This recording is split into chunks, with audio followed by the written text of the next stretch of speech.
Welcome to our photography scavenger hunt. Moving around your house or your garden if you have one, your task will be to take a number of photographs in your choice of theme. You're going to have 3 to choose from: the visual elements, compositional techniques, or found objects. So let's look at the visual elements first. So for the visual elements, you're going to take a photograph to represent each one of the visual elements. So we've got line, shape, form, tone, texture, pattern and colour. When you're taking these photographs, I want you to use the rule of thirds to compose your image. What is the rule of thirds, I hear you asking? Well, in the rule of thirds, an image is divided into 3, vertically and horizontally. What that means is that the photographer will then try and use those sort of vertical and horizontal lines to try and place parts of the image.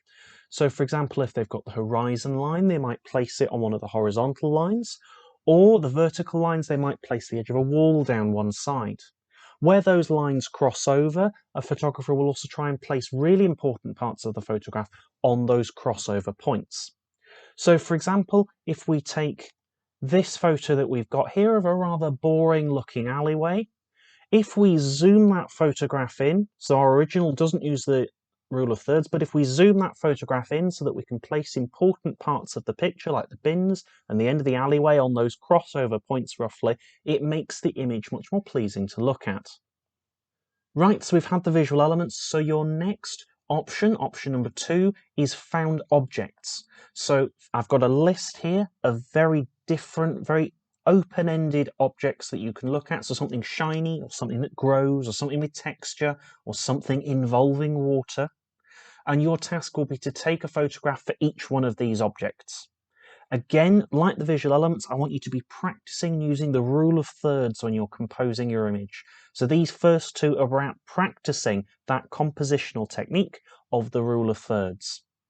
If you want to get a little bit more creative, or if you want to push yourself just that little bit further, you can pick option number 3, which is compositional techniques. So for this, you'll need to research each of the techniques and take a photograph that uses each of these techniques. So the first one, the research is already done for you. I've already told you what the rule of thirds is, but you could look into it a bit further. And then there's also framing, filling the frame, a close-up image, a low angle, leading lines, a worm's eye view, or a bird's eye view. So I want you to take a picture for each one of those. So a little bit of guidance here. I want you to make sure that your photographs are in focus. So that means that they're really crisp and easy to see. Normally the way you'd do that on a camera phone is that you'd need to tap on the screen where you want the image to be focusing. So if something's really close and you want it to focus on that close bit, you'd tap there, and if it's further away, you'd tap in the background instead. So I want you to make sure that they're in focus. I also want you to make sure that your images are really well lit. So this example of my cat is definitely not in focus because it's really blurry, and it's definitely not very well lit because it's quite dark. The final thing I want you to look out for is making sure that there's nothing distracting in the background. Now this picture of my cat is a lot nicer, it's in focus, it's quite crisp, and it's quite well lit, so it's quite easy to see what the cat looks like. However, it's quite distracting having my head sticking up in the background behind my cat. It makes her look like she's got some sort of big brown blob on top of her head. So you need to look out for things in the background as well.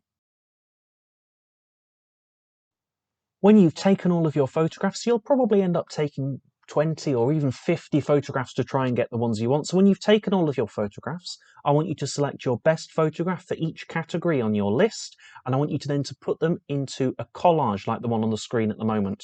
So you can do this on your computer if you like, or you could use an app on your phone if you're taking pictures on your phone. So one example is Collage, which I've used in the past, which I know is quite good for this. If you fancy giving yourself just that little bit more of a challenge, you could try drawing one or more of your photographs. I've put instructions down in the description below so you can share your photographs with us. I'm really looking forward to seeing them.